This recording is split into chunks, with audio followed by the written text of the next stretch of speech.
Hey, who doesn't like to go out to eat? We all love to go out to restaurants. But do we know what really happens behind the kitchen doors? Well, you do if you tune into this show, because we've got some people who know and spent their life behind those kitchen doors, like our host here, Chef Pascal. Welcome back, sir. Thank you, Paul. By the way, Paul is our producer, and sometimes if you hear a third voice you don't see on a video, that's Paul. I'm the voice of God. I come in from somewhere up above here. Yes, and you have a better English than me, so I understand. You have better French than I do, though. I don't speak French at all. So today,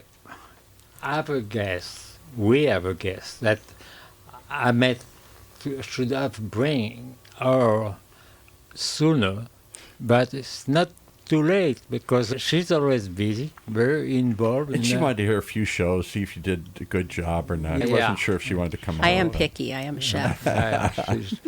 And so Cathy McKnight, and she's been in Orange County for how many years?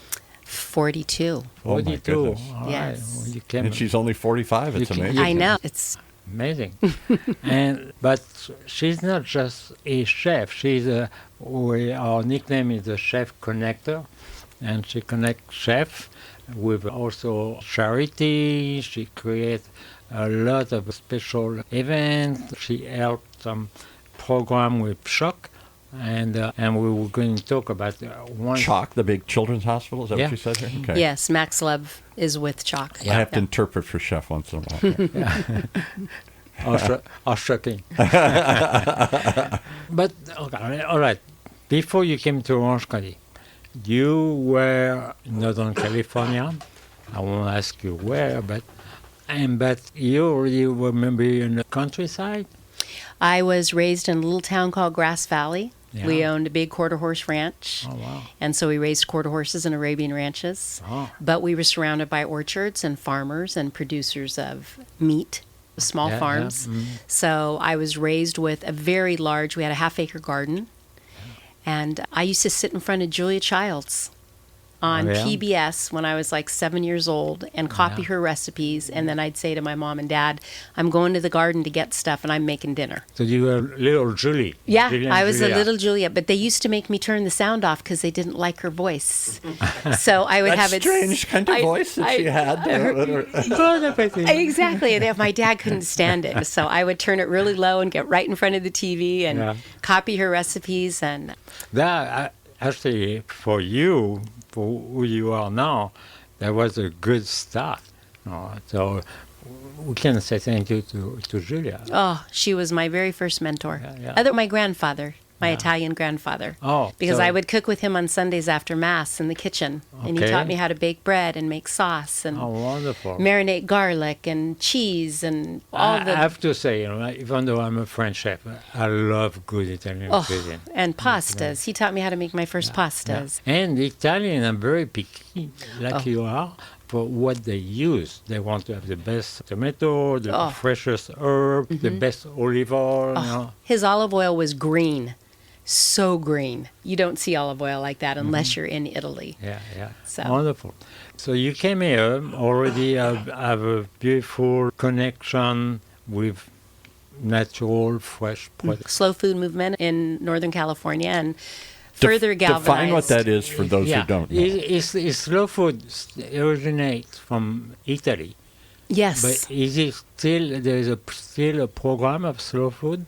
There is still a slow food program. So basically we're talking about food that originates in the soil that is made as naturally as possible without too much interference. Yeah. So we're sautéing and simmering and doing all the things. Canning is actually slow food because we're just preserving our natural tomato. Because right on the season. Tomatoes in winter. No, it's all seasonal. But doesn't it have something to do with how you actually cook, too? The idea of things slower and simmering and stewing and things and not just putting it in a microwave and having it come out in 10 minutes. That's what people think. Yeah. That's what I always thought. But still it's part of the philosophy that you enjoy local freshness. And we're talking about that, the slow food that you are part of. And because you work at Alice Waters' restaurant. I bussed tables and swept floors at Chez Panisse, which was my first introduction at 17 years old to Alice Waters. Wow, and that further I was at UC Davis as a pre-law student. I wanted to be a criminal attorney. And when I worked at Chez Panisse that summer, I went back and said, I think I want to be a chef. Wow. And I did get accepted at 5 different law schools and decided to take a year off. We were newlyweds. And my husband and I met in college at Davis.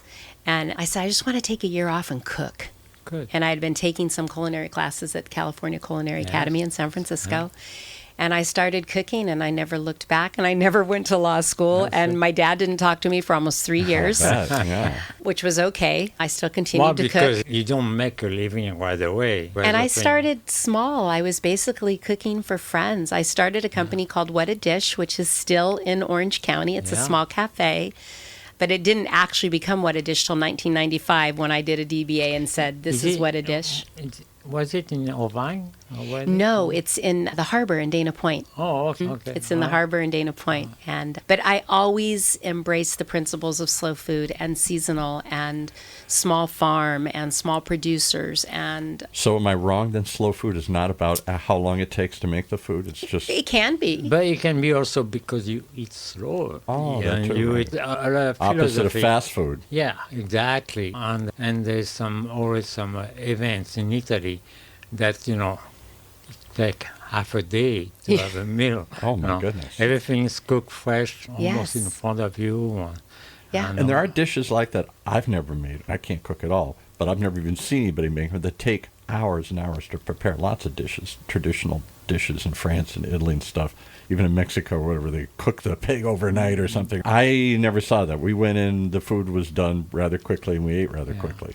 But really, the key is to have mostly organic ingredients, local farm, and some fishing, but responsible fishing. And Can I go down one rabbit hole since, because you knew Alice Waters too, didn't you, Chef? Yeah, actually we got a certificate, an award, Ecology Center. You want to talk about that? So we have a group of chefs at the Ecology Center. It was called the Community Accord, and it's 8 chefs in Orange County that have agreed to source within a 250-mile radius of the farm in San Juan Capistrano. And Alice came down and did the Green Feast with us, and actually half of the funds were donated to her Edible Schoolyard project. We raised $500,000 that night. So I got to take a chance because I've always heard, I'm a food lover. I love to go out to restaurants. I don't know diddly about how to make food or grow food or anything else, but I appreciate good food. And you talk about that California cuisine, that whole movement of changing from classical French to whatever we do now, whatever California is, fresher ingredients, local ingredients. Not that French wasn't, but that wasn't our perception of French food. It was heavy sauces and creams and butters and other things and stuff. So, what was Alice? Why did she become the face of this changing cuisine? What did she do? What was so special about what she did that got so many people talking about this and changed direction? I think, Chef, you might, being Basque and from France, I think Alice took the very best of France and brought it to California. And she's obviously a Francophile. She loves France. No, she loves France. She loves French chef. And as much as Julia Child. And and then so she did spend time in the Pyrenees. But something about what she did, she was getting back to basics and simpler food. And peasant food, really. I guess that's what it was, right? It's the French and the Italians, too. The peasants eat better than I think half the people because they eat fresh from the land. If I can answer your question a little bit, and I'm sure Cathy may agree with me, the opportunity to do great cuisine in California is that we don't use that much butter and cream. We have great olive oil, we have great produce, and they don't need all these dairies. And so it does change the cuisine, and this is why... Because I would use the French being Béarnaise sauce and all these other thousands of sauces. Yeah, but no, not in California cuisine. And actually, I would say California cuisine is healthier. And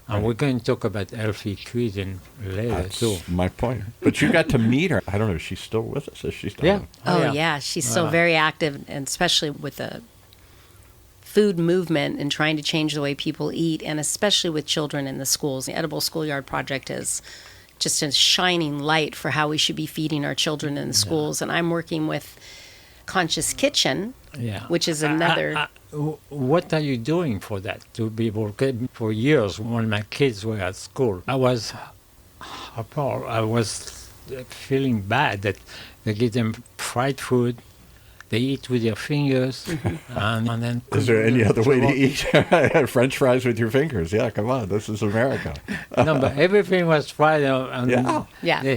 they don't even ask them to wash their hands before Right. they eat, and all. The condition of dining at school are terrible. It's atrocious. Yeah. It's atrocious, How but it can we is change changing. It is changing. The more, and it's all through education, Chef. And that's what you do. You educate with what you do with all the children you're teaching and the people that I educate. I think we've transitioned from the kitchen being the great educator to a classroom now in a lot of ways. Yeah. And of course, we have to do things ourselves the way they should be done. When my kids used to take their lunch box to school, and they're up on their lunch break, and the kids say, "What are you eating? They look weird." I know, right? I So know. that's Where's the bag of Fritos and the peanut butter jelly? The string cheese. You'll see now, like the Huntington Beach School District, Conscious Kitchen has been working with them, and that's an offshoot of the Edible Schoolyard Project. They've got fresh strawberries seasonally are adding into the children's lunches. They're having apples from our growers here in California. They're getting fruit and vegetables onto the plates of the kids in the school districts, and I think Capo School District is starting to do that. They're employing people that want to see a change, so they want to do things differently, which mindset is huge in the kitchen. We both know that. Changing people's minds. Okay, so now we're getting to my next question. You move that to another level, that you involved in changing food, also changing people's diet who have medical trouble. And can you talk a little bit about this?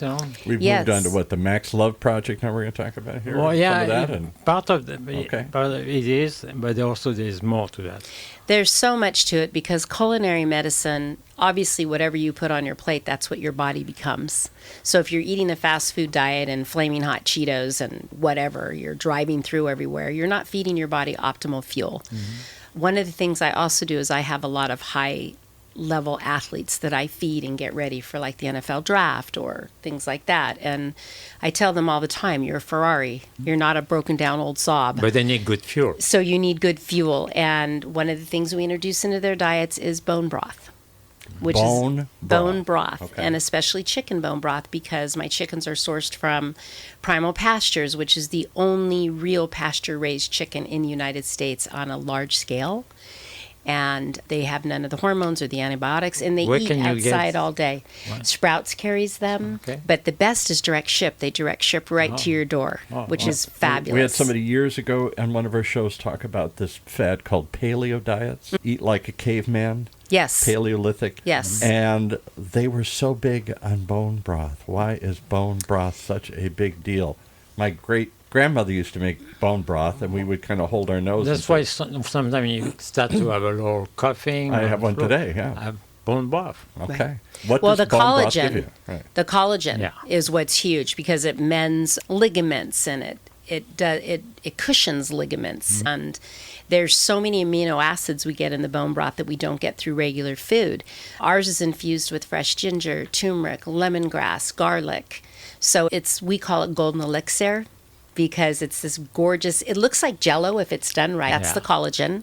If you have liquid bone broth that you're buying, it's not real bone broth. Real bone broth should look like Jell-O, and then you heat it up and it becomes liquefied. But our children going through chemotherapy with the Max Love Project, what happens in chemo is it destroys your gut. And the bone broth, as you well know, Chef, you've gone through this, the bone broth goes in and heals the gut. And it heals all the little tears in the gut that are caused by the chemotherapy. So all of a sudden the children start to get their appetite back. And So they start eating again. is it that it helps you, I don't know, this is a harsh word to say because nobody thinks you can actually recover necessarily from cancer, but clearly Chef Well, has and others. So yeah. what does it do? Does it help you get through the chemo, or does it help you But actually get past the cancer? First, you have to have that kind of diet before you get diagnosed. Yeah. And I mean, you need to have an healthy living. So if ever suddenly the doctor or oncologist say you have cancer, if you're already healthy inside your body, you will be stronger To fight. candidate to fight and to respond to the chemo. It's the key. But you were saying part of it is, like with Max Love Project, we'll talk about that in more detail in a second, is people, this is for children that have been diagnosed with cancer. How do you get through the chemo first? Because the chemo can kill you, too. The chemo can... It's like taking a sledgehammer to get out a sliver, somebody explained to me. You're taking such a hard hit to your body here. If they don't like modern medicine, but it has a severe impact on your body, so you need to be as strong as you can be. Right? Of course, yeah. Yeah, and our children, I think one of the biggest issues they have is getting an appetite back, and that's why there's a lot of people introducing medical marijuana for children now. Really? Yes, wow. Because in small doses, it helps with the nausea. Yeah. And they stop vomiting, which also destroys the gut lining. Yeah. So you add things like that with the bone broth and with a healthy diet, and all of a sudden there's some hope. And we're giving parents hope. This is what we're trying to do. And we're giving children hope. And we're saying, as part of your protocol, we're going to introduce a healthy diet and feed your cells and feed your body. Have you noticed some changes for some of the kids that have been not treated by you, but you influence to change their life? Yes. Can you feel that they got stronger? They say they are stronger. Good. The children are the best advocates for what we're doing because they are thriving. And the whole thing with Max Love Project is we want you to thrive. We call it thrivership. Yeah. That doesn't mean you're going to heal. Yeah. But like Max of Max Love, he was diagnosed when he was 3. He's now 18. His mother started this. She was the one that got us all going, Audra. It was, I'm just going to interject because I'd never heard of this until a couple months ago. And now 2 shows, 2 different people come in and talk about the same thing. Must be doing some amazing things. Yeah, Max, we can talk about... tell us real quickly the Max Love story here. Yes. What do you do? How does it get started? So, and where do you do it? I met Audra when I was starting a meal delivery company that was completely culinary medicine based, and it was the only Whole30 approved meal delivery company in the United States at the time. What does that mean, Whole30? The Whole30 is basically an elimination diet where you ask people to take out sugar and certain things in their diet like dairy that can be inflammatory in order to heal. So the Whole30 is very popular now. But we were at the 4th Street Market in an incubator kitchen, and we were very fortunate to be next to Michael Puglisi at Electric City Butcher, who was a whole animal butcher. And he introduced me to Pasture Bird, which is where we got our bones. And Audra was walking through the kitchen one day, and she is this statuesque, gorgeous, platinum blonde, about 6 feet tall. And she went walking through, and I thought, who is that lady? She's just shining, right? And so Michael introduced me, and she told me about Max Love, and I said, whatever you're doing, I want to do it. I'm on. Just. Right. And her theory was, what, when they described the project before, her child was diagnosed with stage 4 cancer. Yes. Not going to live. Yes. She said, what could I do other than pray? I felt food was the only thing I could help heal. Audra was a chef, and she thought we're going to start at home. It all starts at home, right? Don't you think, Chef? Sure. Everything starts at home on the dinner plate, the way we educate our children and how we eat. So Audra started feeding Max, and they started seeing results. And other families came to her, and the nurses at Chalk told other people about what Max was going through and what Audra was doing. Children's Hospital of Orange County. Yes, right, Children's Hospital. And Max Love Project was born. And Audra, this organization has helped so many families. We also have a base now in Atlanta, Georgia. Okay. And we have people that are from other countries. We have a great online platform. Our cookbook, which you can see here, was 3 years in the making. All the recipes in it are 5 or 6 ingredients. They are geared for the children to feed themselves because that's so important. That is great because that's one of the problems. Children don't have access to their family, even home cook, and so this I'm going to go through that book. Because that's your copy. Oh, thank you. That's your copy. And so do you they can go believe? I don't know if there's any proof of this that it makes the children not just stronger to go through chemotherapy and the treatment that can be very difficult to deal with. All the things you're talking about, destroys the gut lining, lose your appetite, et cetera, but that it can somehow help the body heal itself and maybe even. Maybe. Cure cancer or prolong your life? Eating well is good for your functioning, But eating, and when you enjoy your meal, you feel already better. Is that not true? Mentally. Oh. So it's body and mind. Curing cancer is body and mind. So I Yes. know we've danced around this, but you've dealt with cancer yourself, Chef. Yeah. Severe Twice. bouts twice, and you're still here. Thank Yeah. goodness. Sorry. Do you credit food Yeah, absolutely. for part of that? I know you always credit UCI and the great work they did for you, and Yes. wonderful, and the treatments and chemo. You went Yeah. through all that, but food, was that an Well, important part even of when your I recovery? was treated UCI in an inpatient, I always make sure I connect with the chef. Really? Make sure I get the right food. I'll meet the doctor, but first let's meet the Yeah, chef here. I don't want the community fried Not the hospital food on the food. pizza. Oh, yeah, no. Part of our hospital systems, one of the great absolute dichotomies is what they feed the patients at the hospitals. Isn't that the truth? We had somebody else come in to talk about that. You're trying to heal people, and you're saying eat healthier, Yeah. and yet they're giving you very bland institutional food. Oh, that- and institutional is the right word, because to eat Yeah. that, I'd have to be institutionalized. Because most of the hospital outsourced and Really? production company. And so they're going And so based they on don't- price and based on trying Sometimes to they have keep no it bland. control. They say, okay, we can give you a meal for $1.50, but this is what you We get. had somebody else come in. I'll give you another interesting one, another rabbit hole. It was an entrepreneur show, and this guy was trying to reinvent, not candy machines, what would you call it, snack machines? and Vending stuff? machines? Vending machines. Yeah. And he said, why? You go into a hospital, you're sitting around for hours, going through under severe stress, you're not eating well, you're there with a loved one, taking care of somebody. Why are they just offering you the crappiest stuff we've got in America here? Why not put better snacks in there that will help you through this struggle, help energize you, help you hang on? Well, I have to tell you, with my experience, this one is still under construction, but the UCI on Chapman in Orange, if you go to a cafe, you have some choice, some good choice, you have Okay. some bad choice. But it's like everything else. You have to make a choice. Absolutely. What you eat, what you put in your plate. But at least you have to have a choice. Sometimes what we're saying is you go to some of these institutions, Yeah, exactly. a school, like a church, a hospital, a vending machine, Yeah. the choices are limited. Yeah, yeah. You can't even That make is a good changing, choice. though. Yeah. That if you is want changing. a nice bowl of salad with some beans and chickpeas and things like that, they can do that for you. Yeah, it is changing, and it's really interesting. There's a brand new restaurant in LA that I just love. I've started following. It's called Tallow, and they're one of the only non-seed oil, and they use only beef tallow to cook everything in. But All right, you got to explain that to me. I don't even know what tallow is fat or something? so beef tallow is the fat. It is the closest. It mimics human fat the best. So we break it down better than any other fat that we Okay. ingest.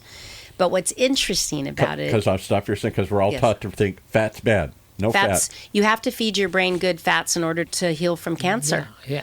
Some fats actually help you to take all the good from the greens. If you eat a lettuce with no oil, it's zero. They Right. don't give you anything. Really? Okay. Because all these good components of the greens is so soluble, so that they dissolve only if there is a presence of fat. No, that. They bind to the fat, Yeah, all the yeah. good amino acids and the vitamins. But what's interesting about it is people told them, you can't do it. You cannot do it. You will never be viable as a restaurant. And Chef, you and I both know how difficult it is to run a restaurant, the state of California, let alone anywhere. And they're thriving.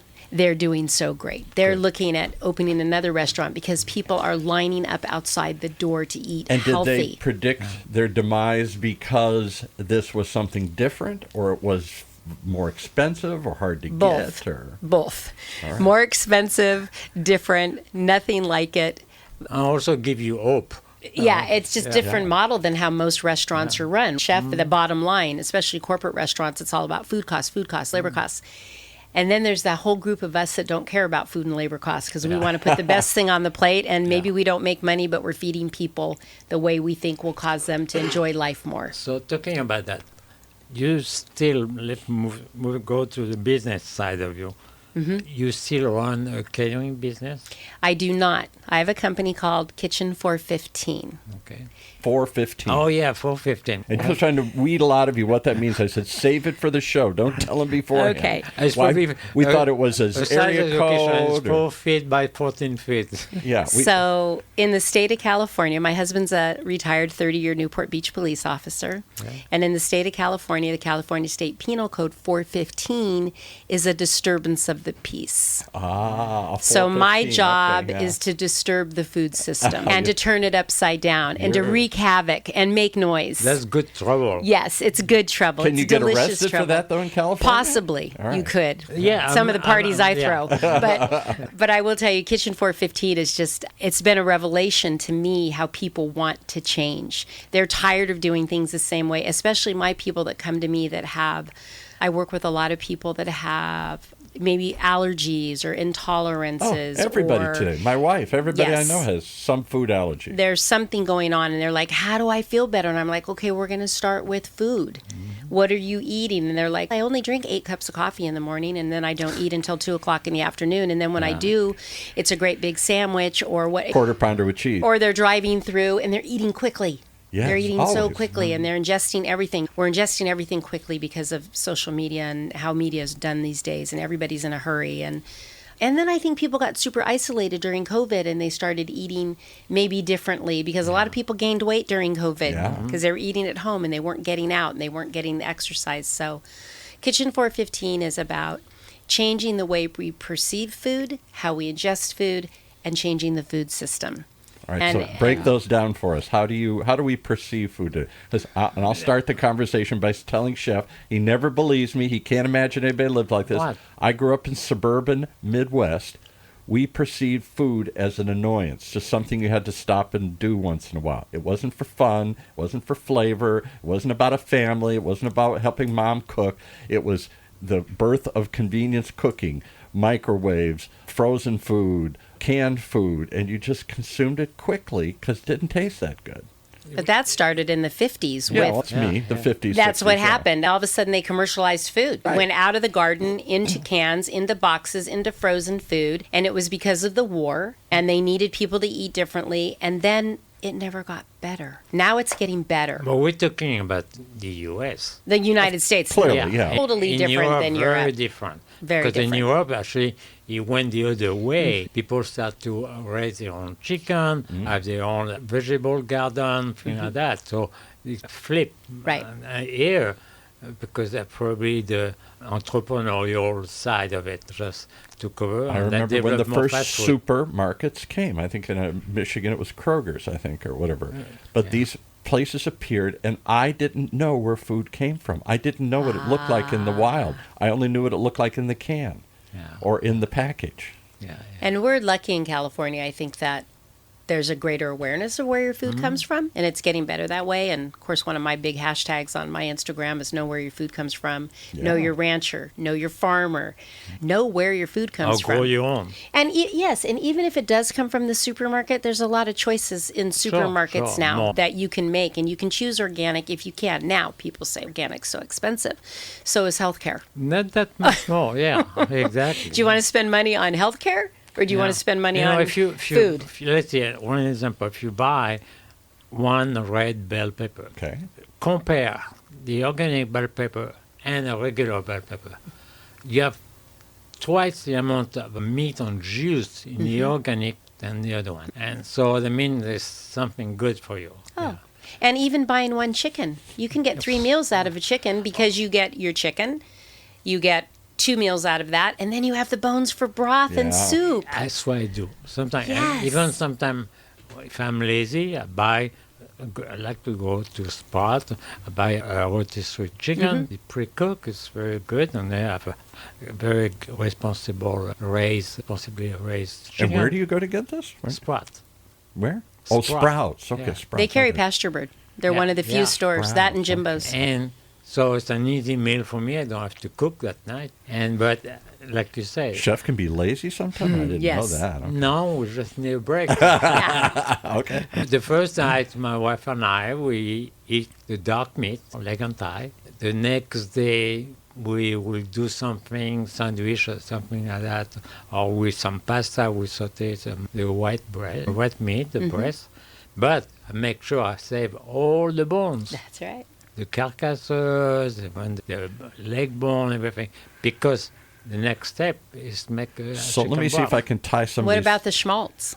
The Oh, yeah. schmaltz. What's the schmaltz? That's the chicken fat, which is Yeah. gold, It's absolute I gold. thought schmaltz was just a Yiddish word for too much corniness. It is that too, but it is the All right, chicken fat. Let me see if I can tie some of this together here. So we've talked about slow food.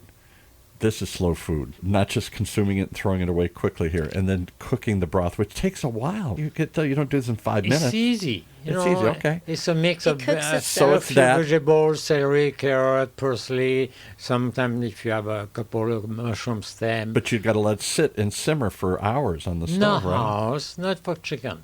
Or Chicken, overnight I or would say an hour and a half, you're fine. You have a good... I always thought it took overnight or something. It does if you're making the bone broth just from the bones. Yes. Pasture Bird sends me 40 pounds of bones. Yeah. And I roast them first. And then I turn that into bone broth. And that would take overnight. And to- that takes 14 hours. Okay, so we're slow movement. Then we're talking about knowing where food comes from. I got totally disassociated from where it came from. I had no clue even what it looked like in the wild. What does a squash look like if it's not in the store in a can? I don't even know, or didn't know.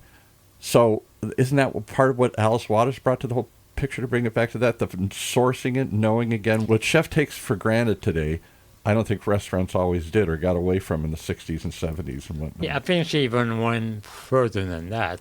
But Buying it locally, she- sourcing it locally, knowing. yeah, she looked for that little curly vegetable that little... Endive? No, Which one? Green. Escarole? No. Don't tell She me, used to I put don't that- know. She used to put that on pizza. On The arugula? fiddlehead. Oh, yes.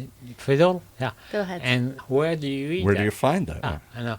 Oh, and So finding that local some special sources. green. She brought very good. She was real big, as I understood, in finding local sources. Now, every chef has heirloom tomatoes that are only Yes. grown nearby, not just the canned stuff. In or the summer. The special stuff that's imported that grown in a big, giant corporate farm, and it all has no taste to it because it's grown in a hothouse. And One of the places that Chef Pascal and I both are deeply associated with, we talked about the Chef's Accord, is the Ecology Center that's in what I San was Juan leading to. Capistrano. Exactly. Yes. Talk about that. So when I started there 15 years ago, we had 4 planter boxes. And Evan Marks, who's the founder of the Ecology Center, of course, had this great vision for an organic farm, but not just an organic farm, but a community where people were educated and where people could celebrate the farm and they could celebrate the produce. Now there's 28 acres. Wow. And a beautiful farm stand. And this is in people- San Juan Capistrano? It's in San Juan I don't Capistrano. even know where it is. So you go through the city, and you go west, and then after the Towards the ocean, right? after the track, Yeah. and then there's you're 2 blocks down on the left. I it's should right know there. where that is. It's at Alipaz and Del Avion. Okay. And their strawberries in the summer, oh my gosh. You can go out in the field and just pick them warm, and you've never tasted anything like it. And they have an open produce and fruit market there. You can buy fresh pick. I can remember the first time when I came to California and started to eat better and go to find restaurants and go out with, I was in the entertainment business, celebrities and taking me to fancy places. I didn't know food could taste like that. And somebody said, taste the strawberry. I'm like, a strawberry tastes like a strawberry. Every strawberry is the same. They're all in a can, or they all, maybe you get them fresh, but they're all pretty kind of The bland. thing is, you don't Wow. you don't just have to taste it. You can You smell can them. smell it, yes. Or anything, It's a like- tomato it's like or a something. Sweet truffle. Oh, It's- my God. So on a strawberry, the little tip, Okay. the top of the strawberry is called the shoulder. And a lot of Okay. times the shoulder is green, chef. Yeah. And so people go and buy strawberries and the shoulders are green instead of red all the way to the stem. Yeah, from one end to the Right. other. And so from the little beautiful little end of the heart to the top of the heart of a strawberry, if it's red all the way with no green shoulders, you are in for a treat. Yeah. Wow. And the Ecology Center is like that. You can go you pick, or you go by the pounds. You can bring your children and they wander through the fields and they pick. But there's also so many more vegetables there. And community table which is what Chef and I have been a part of, and the Green Feast, which is about bringing the community together and putting them around the table and having conversations about where our food comes from and how to feed ourselves and our families and our friends. And is that food healthier for you because Yes. it doesn't have pesticides, et cetera, or is it just that it really does taste much stronger taste, and both. much bigger, bolder flavors? All of that. And instead of farm to table, let's say soil to supper, because it's Ooh. about the soil. Oh, okay. Okay, so we go in and we see what is in our soil. All the farms that we use in California, some of them are organic, some aren't. You could get a non-organic farm producing next to an organic farm, and what leaches into the organic farm soil ruins that and makes it non-organic. So organic farms are very conscious about what the people next to them are doing. It becomes a community and it spreads, right? Yeah. That And you can make your own compost. you can make your own compost, and that's everything they're doing at the Ecology Center. And the classes down there for But children. you need like horse poop and stuff to No. do it, don't? No, vegetable scraps. Vegetable scraps? Yeah, Okay. that's all. All the vegetable scraps. I'll give you another interesting takeaway. Maybe this is off the subject, but I didn't know. We bought a house years ago, still live in it, and my grass wouldn't grow. Put sod on it, died. Put sod on it, died. I went to the water district. They said when they built these subdivisions, they scraped all the topsoil off. You're putting it on the solid clay or whatever was under Also that. on sand. On sand or something. On rock. It'll never grow. So you have to, what would you say? You have to put this fertilizer.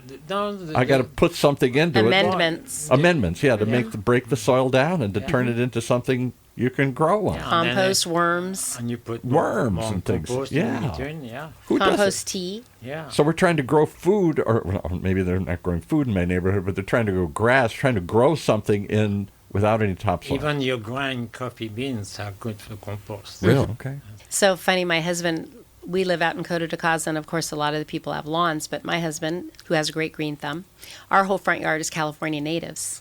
And what's really cool about it is the butterflies and the bees and Oh, the yeah, birds. there you go. And You can tell when you do something right.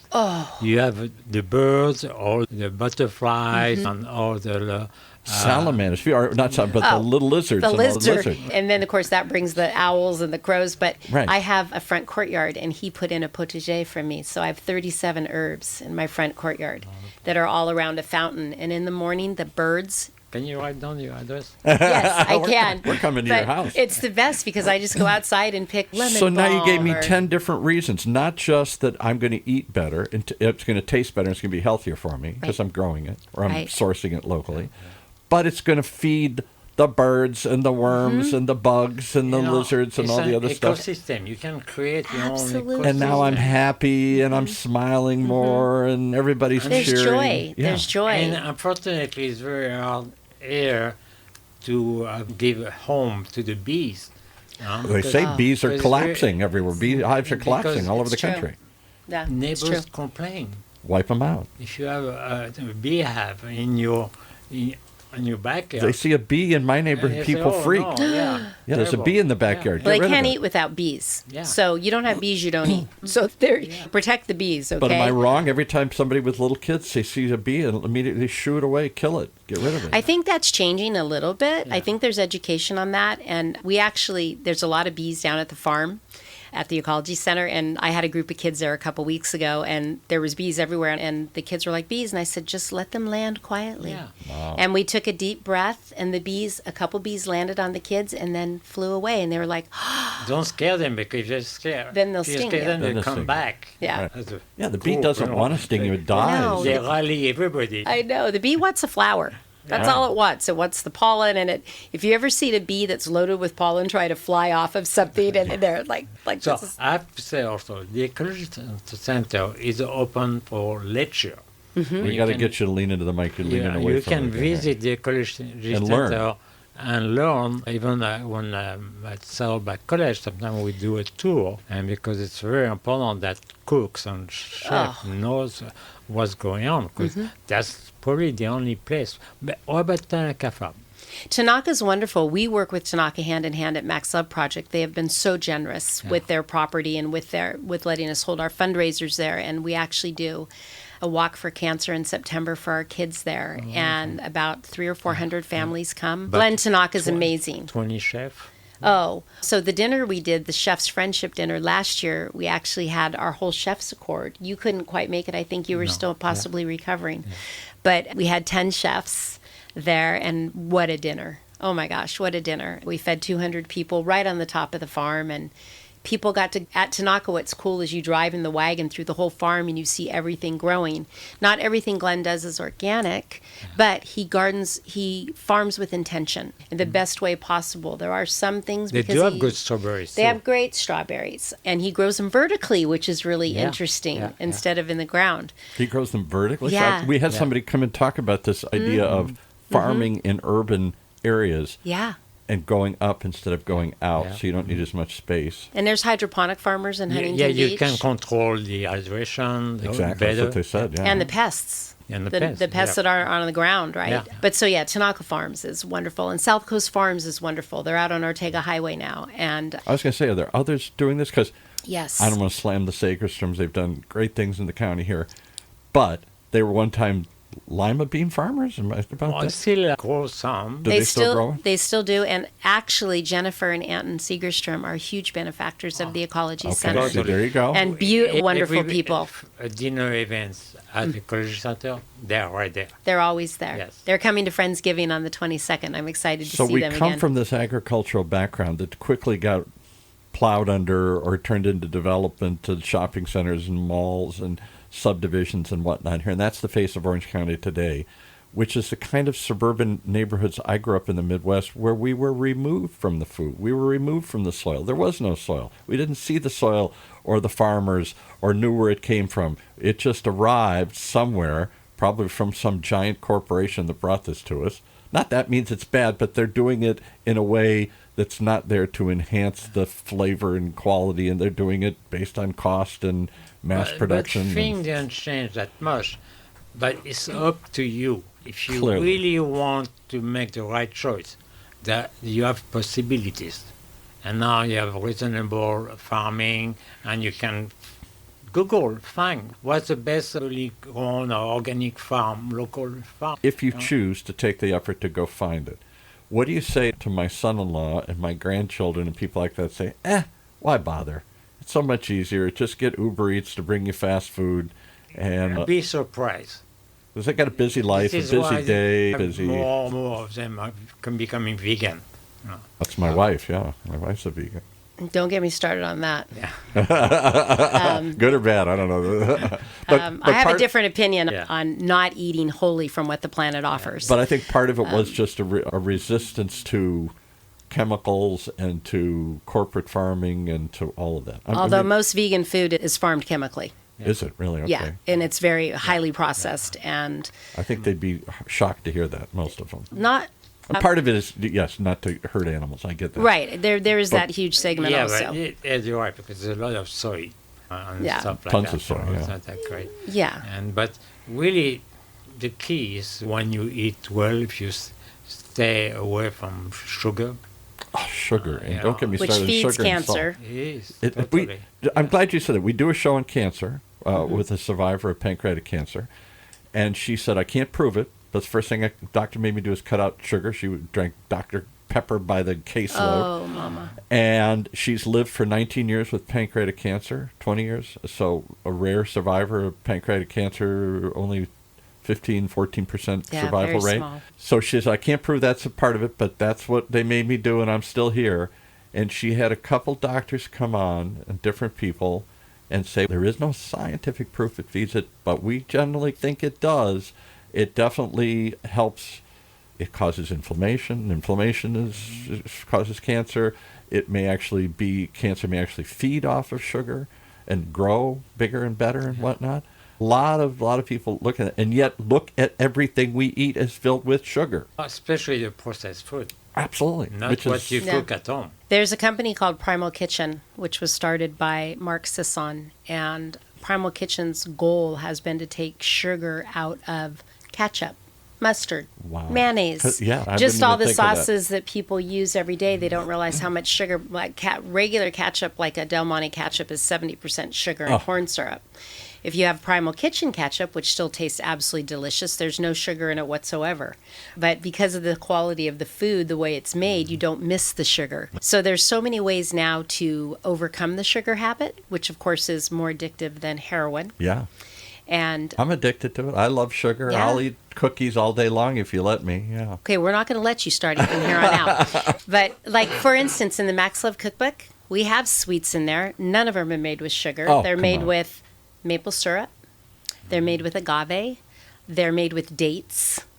Because the body metabolizes these natural sugars differently than processed sugar. White processed sugar. There's ways to still eat sweet and have sweet in your life, but you don't have to eat, what a Coke has 12 tablespoons of sugar in it, Yeah, something right. like that. Even if you buy fresh pressed juice, Oh, Yeah. look at this added sugar. Yeah, They I do. know. and they're so-called natural flavors Yeah, that yeah. no one knows where they come Yeah, from. they're unnatural ingredients. More and more people are reading labels. More and more people are educated. What I find absolutely, it fills me with joy, is the young people that are turning to homesteading and Yeah, growing where did their this come own. from? It's Back part to the soil movements of the 60s It kind of here. is, Yeah. but it's so refreshing to see that and have them going, wait a second, like sourdough. Who isn't making sourdough nowadays? Had somebody on the show the other day who talking about Right, sourdough. but the fermented sourdough breaks down in the gut so much better than any other type of commercial bread. And so you can have your bread and love it, right? And have your slices of bread and stuff. People, oh, bread is evil. Bread is not evil. Not if it's made the right way and if you eat it in moderation. Yeah. So it's all about education. Educate yourself. And At my house, we've tried to ban bread because it just seems like it's bad. Now, I will defend that a little bit because to me, bread was Wonder Bread. It Right. was wonderful. But a good sourdough bread and some good olive oil, that's all you need. Don't mix with cheese. Cheese I need doesn't white need bread. processed bread with something fake on it, like Kraft cheese. That's what I loved. Fake bread and fake yeah, food. You can, I know. This is what I grew up on. I ate my whole life. you can change that. Everybody can change that. They can. And I, you know what? It's funny. My whole thing has been, I say one plate at a time. Because people try to massively, they go on a diet and they cut everything out of their Yeah, body. You're right. just like, that's never going to work. One plate at a time, one thing at a time. What's something in your life that you want to change? Hey, we're coming up on New Year's, right? Resolutions. Let's think of one thing you can change for. Yeah, that's an interesting idea. Don't change your whole life. Just change one thing. Change one thing. If you're Easier. drinking 6 Cokes a day, have one over ice. Make it last longer. I don't know. I'm not saying don't eat the things you enjoy, but if you can incorporate some of the other things that could give you, I believe, a higher quality of life. so now that we're talking about that, how can we try your food? You can't. It's only for the very rarefied few that. No, because I teach a lot of free classes. Okay. I teach a lot of classes at the Ecology Center. Win families for the Max Love Project. I do all of that for free. Everything I do with the Max Love Project. And there's 6 other chefs with me donating their time. Chef Andrew Johnson, who is the head of culinary at Annalise Schools. Andrew's been part of the Fierce Foods kitchen for a long time. Chef Kobe Laird, who actually is a contractor, but Fierce has food. become chef. You rattle off all these things like we all know what these are. So What- the Fierce Food curriculum is what the cookbook is. And we have Fierce Food classes for our children and our families that we offer for free through Max Love. and what does that mean? Fierce food. We teach them Fierce Food is how to feel fierce after you eat well, how to get energy from eating well. And we teach But those usually classes after a at good meal, Tanaka. to take a nap. So it depends, right? It depends. They say in Italy we walk after eating, we right? do, yeah. That's better for the digestion. But Fierce Foods Academy is where we teach people this, and it's all free through our program. So if we want to support Max Love, that helps. Give us some websites. You got a whole bunch. Let's start with your website. How do they learn about you? Where do they learn about the work you do or the classes you teach or whatever? Is there a place they can go? My to connect with you? Instagram. All right. At Chef Cathy. I do not have a website. Is it Cathy with a C or Cathy a K? with a C. Okay. Chef Cathy McKnight, McKnight. So that's where they can find you. And then some of these groups that you volunteer with or work with or Yes. support, community, like the Max Love. Max Love is maxloveproject.org. That's for And children with That's pancreatic for children cancer. with I'm not rare I'm- cancers. rare Most cancer. of them are Right. brain cancer. glioblastomas and things That like was that. one. What was the other? The Ecology Center. How do we reach that? TheEcologyCenter.org. They have a phenomenal website. All their community events are on it. It's like free to join if you want to, or you can join for $50. They have CSA boxes, community supported agriculture, which I'll be teaching those classes in the new pavilion starting in 2026. Really? Wow. In pavilions, the big fancy No, pavilions? their new pavilion at the Ecology Center. Oh, their pavilion. I They thought- built it in the middle of the farm. Ah. And there's a beautiful kitchen in I want to be it. part of that. You are going to be part of it, Yes. where I'm inviting all the chefs to come down, and we'll probably be streaming it live and Wonderful. and it's all free. That's the thing. It's out there. Look, Chef, what you do at Saddleback. I know it's not, the children are paying to go to school there, but they're learning so much more than how to put a dish together. They really are. And I'm sorry, I'm real proud of myself for You should doing be. that, because it's I'm driven to go and share my knowledge. And they're just blown away I know. because they have a chance to work with actually real A very professional famous chef. The children, we have 3 children with the Max Love that are survivors that are at OSHA, which is the Orange County School of the Arts. Very good school. And they're in the culinary program there. And Anaya was on your show earlier. That was a And- girl. Not on Chef's show, on one of our other shows. Yeah, one right. of your other shows. Chloe's. And her mom, Amanda. And They were phenomenal. Go listen. It was a show called Doing Good Together, yes. where they bring in people who they think are doing good together with the community. I'd never heard of the Max Love Project. Now we've talked about it twice. I But- guess I should pay attention and see what's happening. Well, what's crazy about that is Anaya, she goes by Jordan now. Jordan and her sister started their own nonprofit spinning off of Max Love called the Pinky Promise. That was it. Yeah, she told me that. Yes, and they put together a toy drive every year for children with cancer at Chalk. So you can donate toys for that. That's at the Pinky Promise on Instagram. And tell her the story. When I hear a kid's change a name, we all roll our eyes and say, okay, they're going to change the name. But she changed it for a very powerful reason. I was told she would rather be called Jordan because the association with Anaya was while she was going through treatment and people treating her still like someone with cancer. Which was her whole life. She's Her whole life. Like when she's 3 or 4, she's Anaya with cancer. Two go together. So maybe if I change the name, I can change the narrative. Now she's Chef Jordan. Yeah. And she's wonderful. And these kids in the kitchen that want to learn, God, I love it. Kids who unfortunately get cancer or the sickness, do you think there's more hope of recovery now because of a hospital like Chalk? I think yoking traditional medicine with all the breakthroughs going through with culinary medicine is huge. Yeah. I think when you yoke those two together, you get astounding results. We and do we've seen shows it. on traditional medicines like Chinese acupuncture or Indian Ayurvedic and other theories. Are you talking about like stuff like that? No, that's No, non-traditional. no, yeah. Traditional medicine is what Chef went through. You can, Oh, I see, actually, okay. you can do I'm sorry, you can do a little bit of both if you want, but it's The woman who survived cancer, she said, For I me- would have never done it, but she does yoga now. acupuncture is more a physical feeling. It's like a good massage. You know? But no, I believe it's all a discovery that fantastic researchers in medicine are using. And people are putting together their own journeys, as they say now. Yes. They're combining food with alternatives, with traditional medicine, with all this stuff, yeah. Yeah, finding but, their you own know, combination, you cocktail. can do it on your own too. Like we just talked about the whole show about eating, living better. And movement. Yeah. I'm in I practice Ashtanga yoga. It's a 6-day-a-week yoga There you go, practice, which see? is very vigorous. Headstands and handstands and all kinds of inversions. And Can you do something? I can, but I don't know if they'll see me if I'm upside down. But my husband practices with me. and Look at that. And I believe yoking that type of movement where you keep your spine fluid going and you stay mobile with good food and good company and joy. If you sit around watching Fox News all day, I'm sorry, you're not going to walk around with Or a lot playing of video joy. games or You're not anything going to else. have a lot of joy, but we get kids out in the garden. They get their hands in the dirt. They pull a fresh carrot out of the soil. They make salsa Boy, with tomatoes. Exactly. You, for me, be positive and stay and watch positiveness. Yes. If you watch negativeness, bad news, things like that, It goes back to the non-Western traditions of energy. If you're Yes. filling your body with negative energy, they think that harms you. Yeah. So, You're absolutely right. I'm not going to go in more in detail of your family, but you had kids, Yes. and are they listening to you? They reject all this. They I'm not sure. My son. hot dogs and hamburgers. No, my and- son actually played in the NFL. So He did? He did. He was the only one ever out of Tesoro High School that was drafted into the NFL. He Really? played for the University of Colorado, was their all-time leading receiver. What team did he play for? He in played the for NFL? the Jets.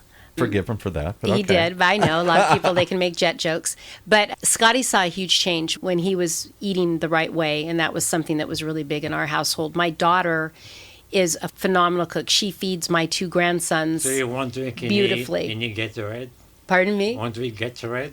Yeah, yeah. And We have had some NFL players in here and Major League Baseball players. Orange County is known for producing Oh. a high crop of big, successful, huge Yeah. baseball players and football players Yeah. that could rattle them all off. Yep. From Bryce, whatever his name, the guy who played for Mater Dei, that was the Bryce Young. Bryce Young. my husband coached at Mater Dei. You did. Okay. He actually was the head coach at Jay Sarah, also the head football coach. Oh, Jay Sarah, we could exchange stories, and you'd know half the people that come in here. But I one of would. the things We're a that's big football family. There's a lot of things going on in San Juan Capistrano. Huh? Oh, a lot. But the thing is, it all comes down to going back to my daughter. My son has 2 children and 1 on the way. His wife, Taylor, is a wellness influencer, and she feeds those children beautifully. She's My Girl Wellness. And let's end on that because what you say at the end of this thing you handed me with your 27 pages of resume or something here. Oh, dear. Like chefs here. Is your quest at the end that I see all these NFL players doing, Major League Baseball players and everything, they don't live by the standard American diet anymore. They exercise better. They eat better. They're more conscious of what they do and their outlook and their positive thing. All this stuff goes to making them superlative. Professional cyclists, they have... You got to talk in the mic again. The here. professional cyclists... Cyclist, yeah. They have... I would say that. They have people that help them nutritionally. Oh, travel with them all the time, They cook travel for them, train them, and everything. And because the Tour de France, you do 250 miles a day, you need to know you have the energy to do it. Same thing with these NFL players. one of my guys had a torn ACL when he came to me, and he had just been drafted into the NFL. Usually a career-ending kind of thing. Usually, and he's a first-round draft pick, and I started him on bone broth protocol. And he fought me tooth and nail. He was like a 6-day-a-coke guy, 6 can of Coke. He was from the South, and sweet tea. And I said, okay, we're cutting all that out, and we're starting you on bone broth. And he's, Chef, I will not drink that. And I said, no, you will. And you'll thank me in about 6 weeks. And sure enough, his surgeon was so surprised by his recovery and what he's doing. And he's still playing now 5 years later in the NFL, and he's very high-level quarterback. But he still drinks bone broth every day now. Good, you just think of you. Yeah, I hope so. I think of him when I see him out there playing and he's still doing it. And I'm like, right on, dude. You're still drinking the bone broth. I wonder how they get turned on this because they all come up in the same culture we do. Many of these kids grow up poor, maybe in an inner city or rural area. This is their way out. Some of them grow up in affluent Orange County, and they're just trained from the time they're 2, and they excel and do it. Wherever they come from, they don't necessarily come with anything other than a standard American diet, and they may not understand. If you want to reach a certain level and maintain it and sustain it, you got to change what you eat and how you eat. Some of them are lucky to be raised by a mother. That Well, cares. of course, yeah. I'll tell you. Not that other people don't care, but you care. I care. Deeply.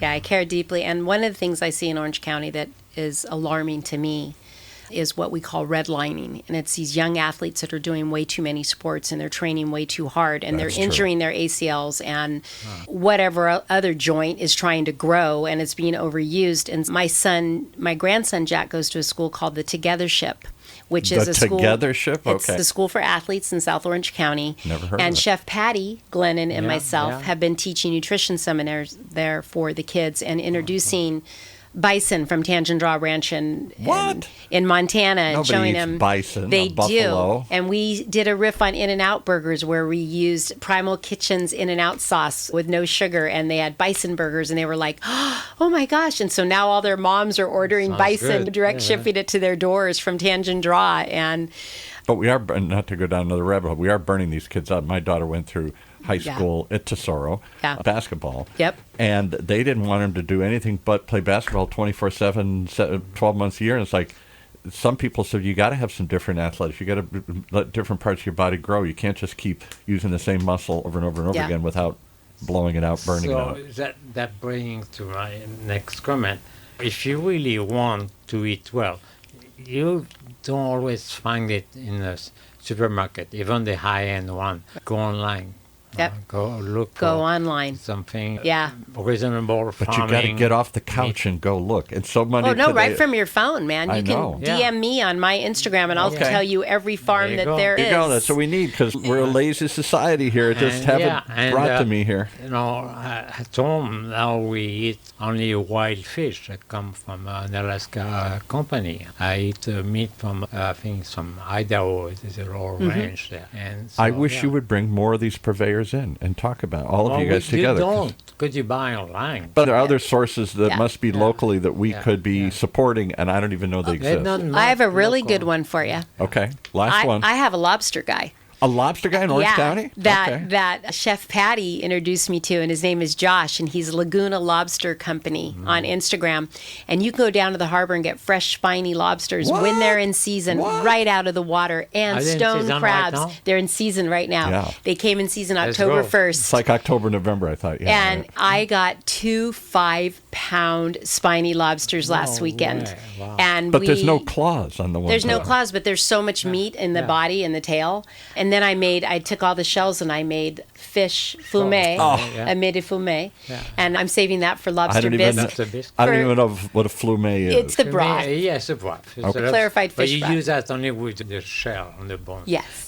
But sometimes you end up, you can't tell they eat well. The meat sometimes is a little bit pinkish. Oh, it's But they it's eat shrimp amazing. and plankton. Yeah. It's amazing. Those spiny lobsters and the stone crab are phenomenal. And they're right in Dana Point. See, who knew that? I didn't know. I didn't So know. Laguna Lobster. Laguna Co. Lobster. All right, Okay? we're going to leave it with that. All right. Lots of places. Oh, how can we get your Get the book? cookbook. Oh, the Fierce Foods Cookbook is at Amazon.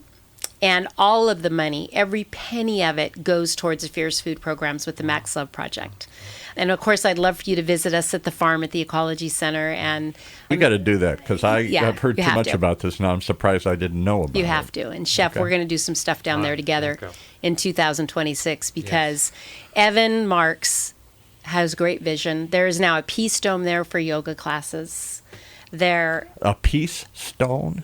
Peace Dome. Oh, Peace It's a huge Dome. geometric dome where they're doing yoga classes and sound bath healing and all kinds of beautiful Energy meditations work, and yeah. energy work. And it's just crazy. On the dinner that I'm doing on the 22nd, which is already sold out, so I probably shouldn't talk about it, but it's Friendsgiving.